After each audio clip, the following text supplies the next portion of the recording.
Assalamualaikum warahmatullahi wabarakatuh. Saya Septia Dwi Rahmawati dari Prodi PAIB semester 4. Di sini saya akan menjelaskan materi tentang ihsan.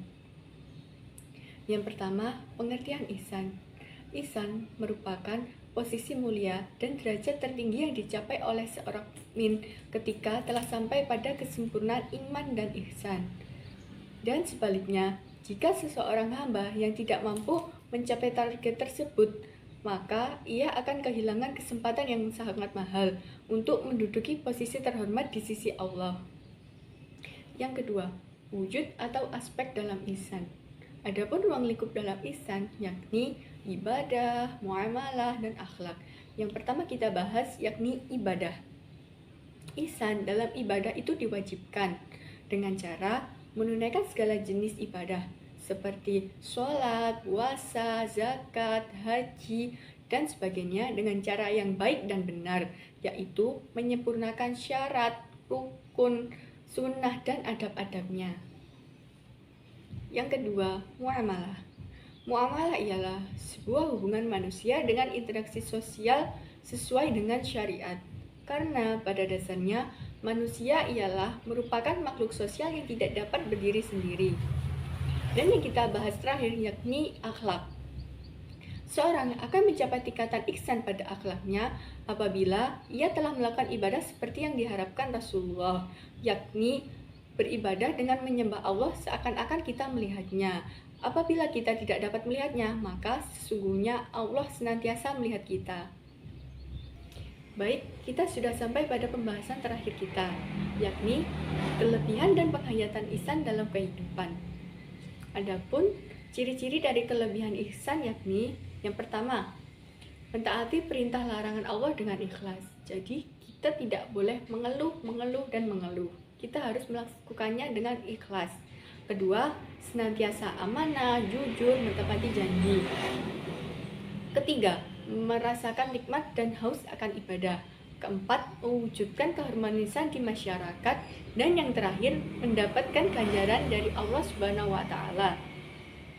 Sedangkan cara penghayatan ihsan dalam kehidupan diantaranya adalah yang pertama, kita menyembah dan beribadah kepada Allah. Kedua, mengajarkan ibadah fardu dan sunnah.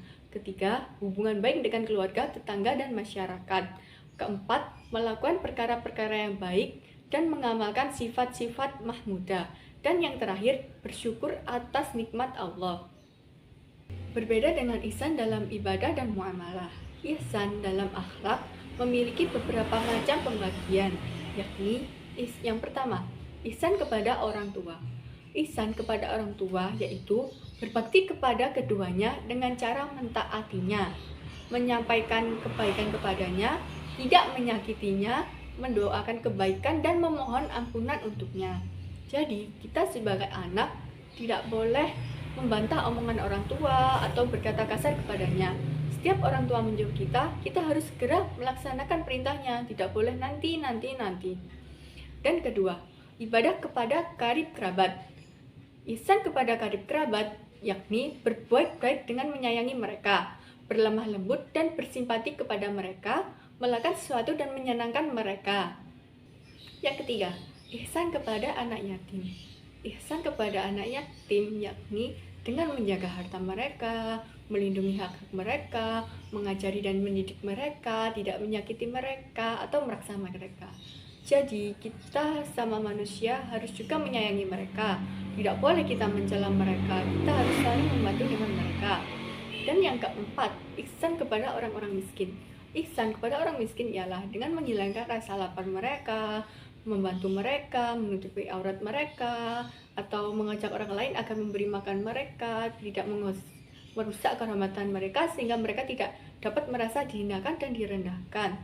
Jadi pada dasarnya kita sama manusia harus saling tolong-menolong dan membantu. Tidak boleh kita membedakan baik miskin, kaya, atau apapun itu. Kita semua sama di mata Allah Subhanahu wa Ta'ala. Dan yang kelima, ihsan kepada musyafir.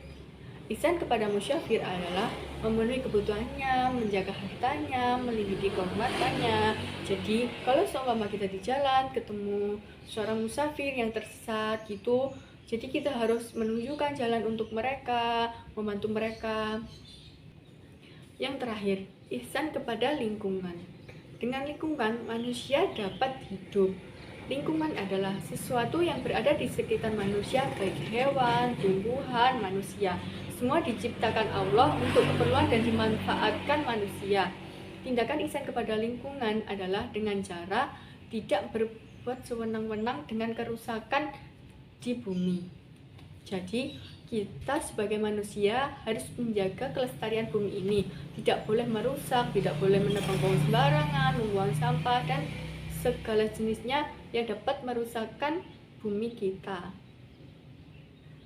Sekian penjelasan dari saya. Terima kasih atas segala perhatian dan mohon maaf atas segala kesalahan. Assalamualaikum warahmatullahi wabarakatuh.